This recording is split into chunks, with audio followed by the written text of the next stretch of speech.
Hi everyone, how are you guys doing? I hope all of you guys are doing well.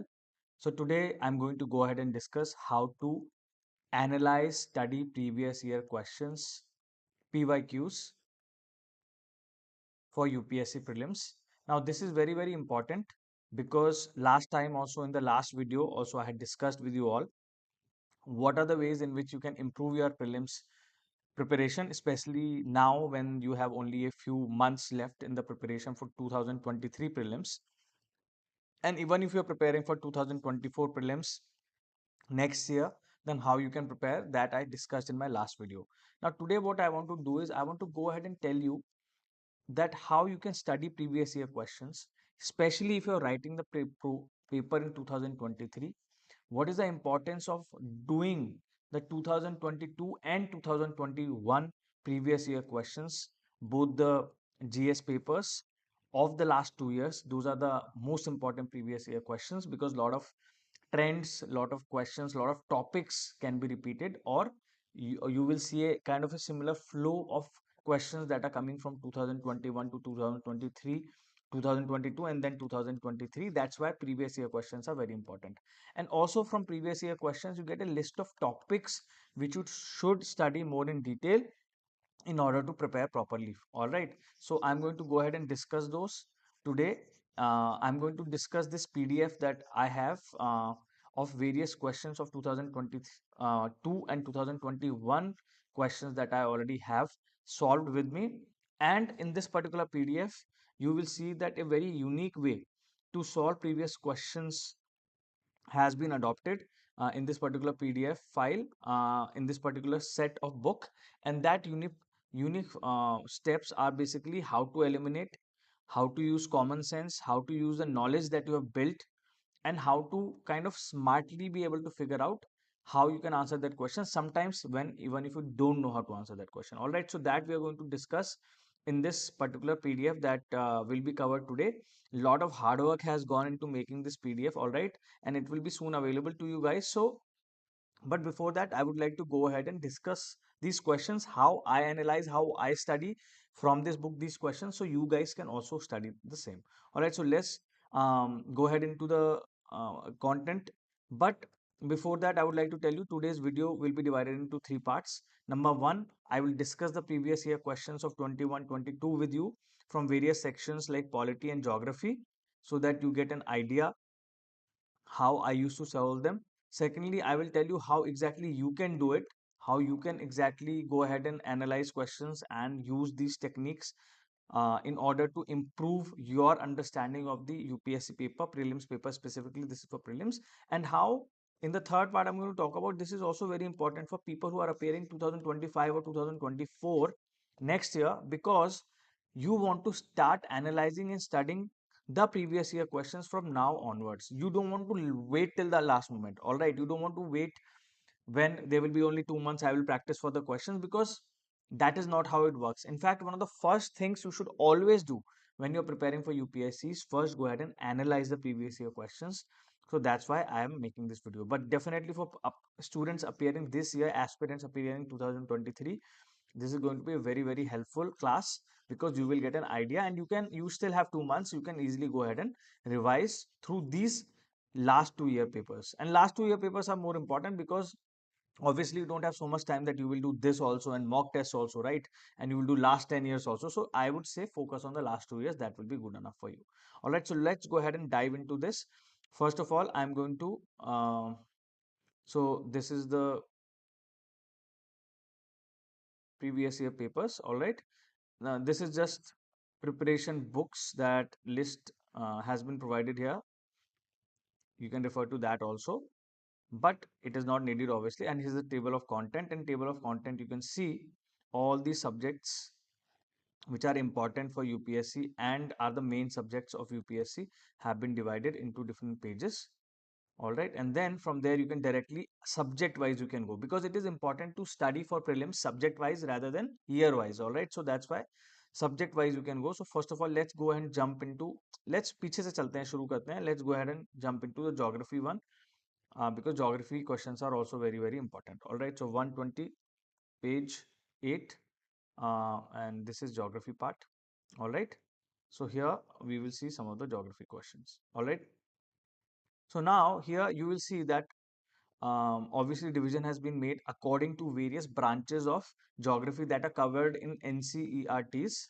So solar system, geographical time scale, geomorphology, climatology, oceanography, etc. So whatever the physical NCERT book of geography of class 11th that everyone studies pretty much and everyone should study for UPSC preparation covers it. Here according to that only these questions have been given. So the first question is, in the northern hemisphere, the longest day of the year normally occurs in what particular month? All right. So in the northern hemisphere, so Earth is round.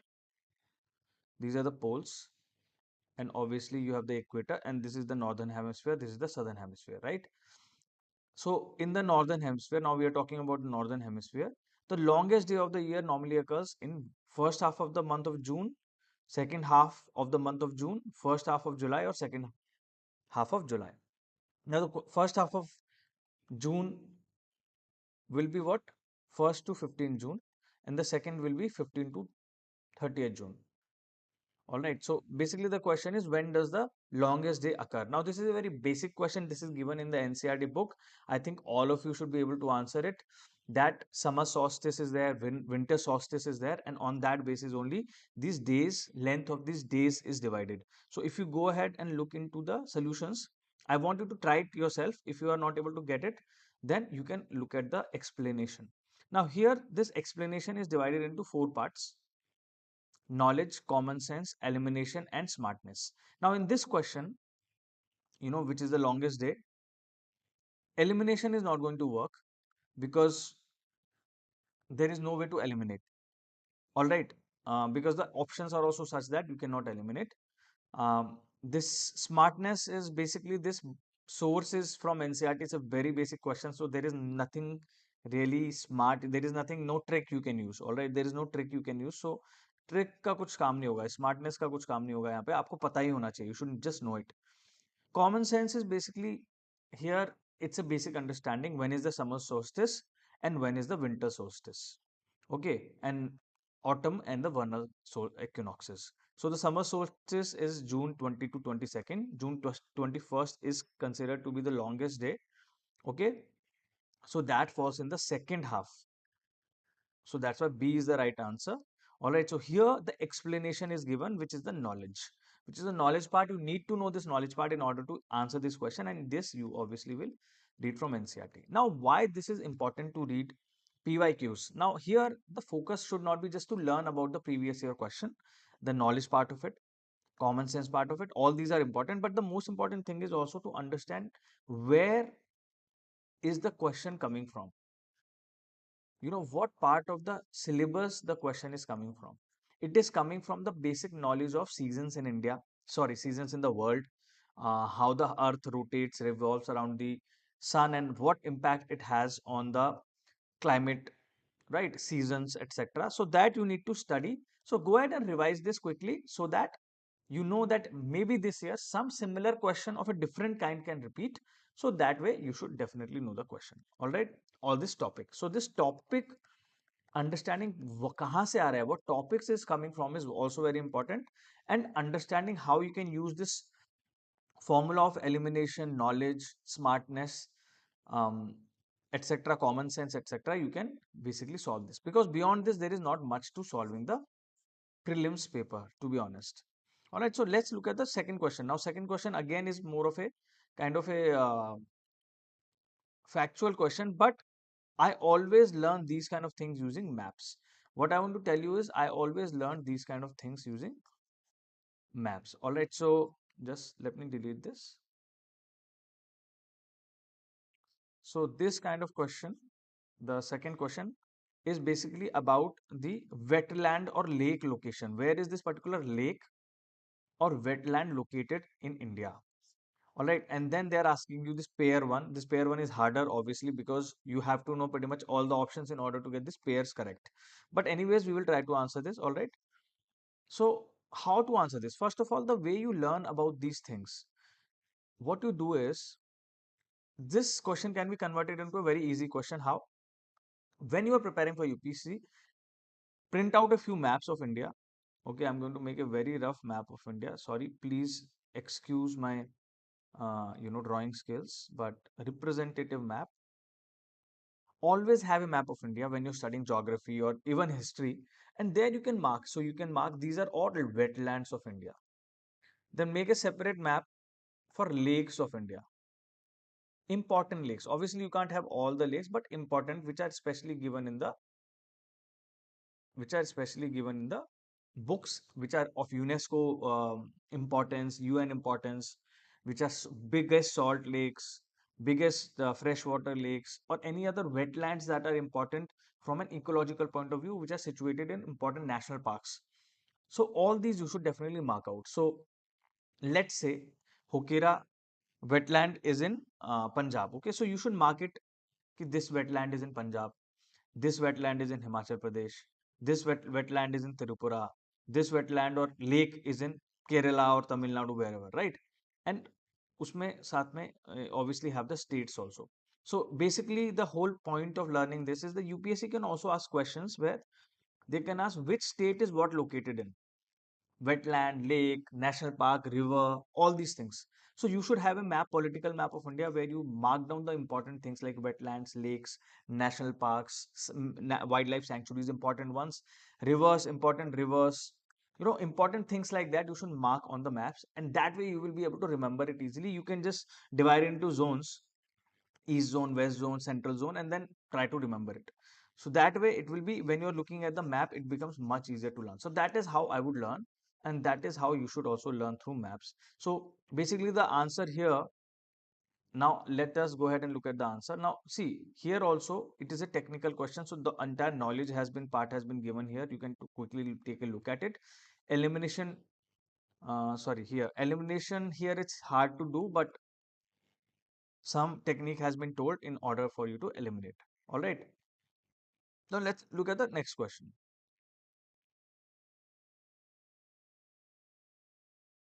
Okay. Uh, Let me scroll it, and then let's look at this question now. Question number 5.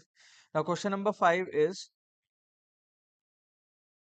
in the tropical zone, the western sections of the oceans are warmer than the eastern sections, owing to the influence of trade winds. Now, this question is about trade winds. There is an entire chapter dedicated to trade winds. Definitely revise that chapter, because you can expect a question on this. This always, almost every time mains या prelims में एक आध question trade winds related आ ही जाता है. In the temperate zone, westerlies make the eastern sections of the oceans warmer than the western sections. Now, in this also there is only map technique.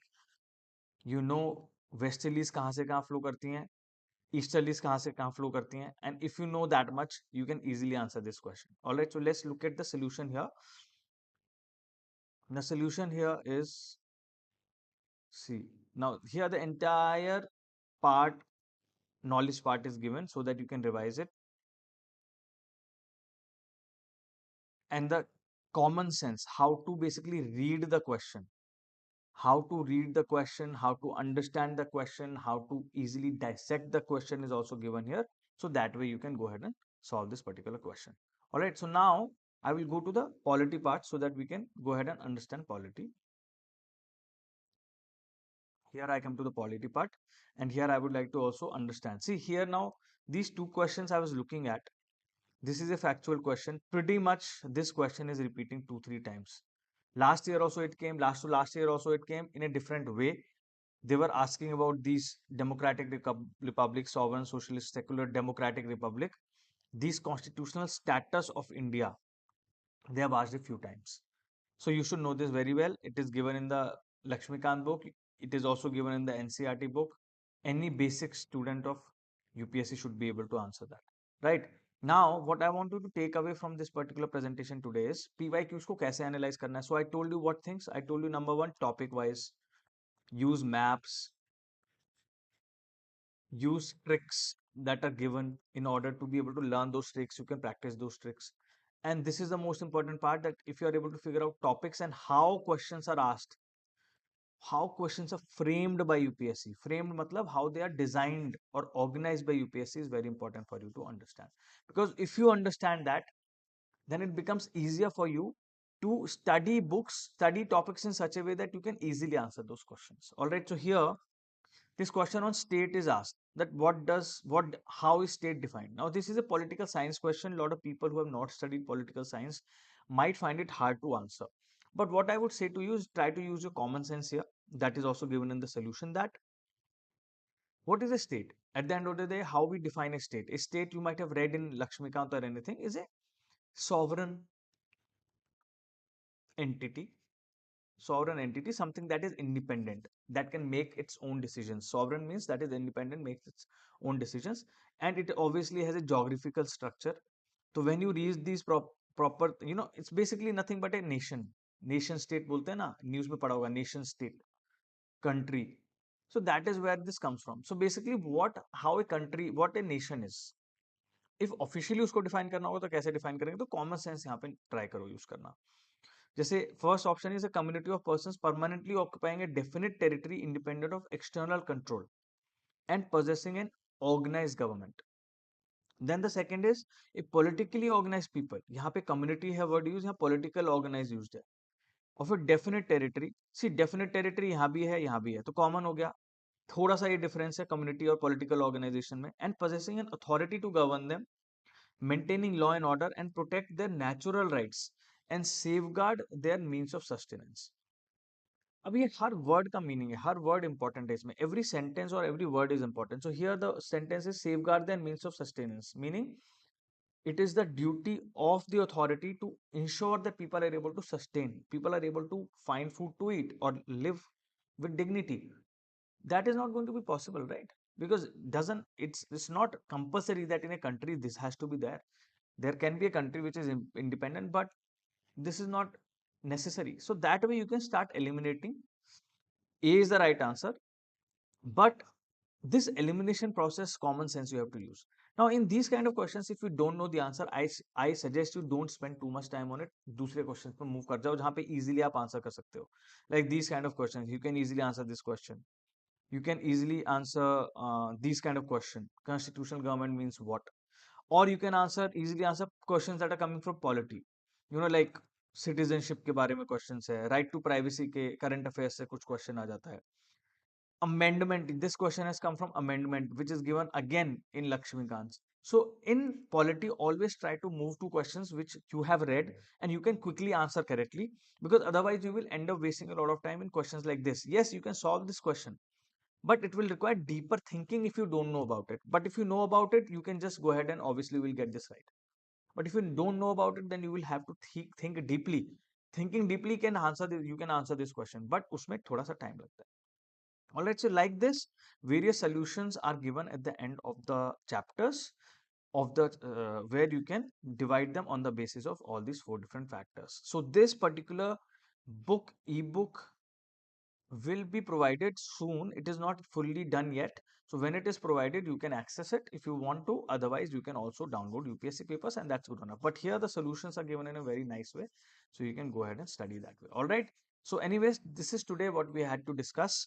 I hope you had a good discussion with me on learning about the previous year questions, how you should look and solve previous year questions. If you have any more doubts, you can ask me in the comments. I'm trying to answer as many comments as possible, but obviously because of lack of time, it's not possible. I will try my best. All right. Thanks. Have a good day. Bye bye.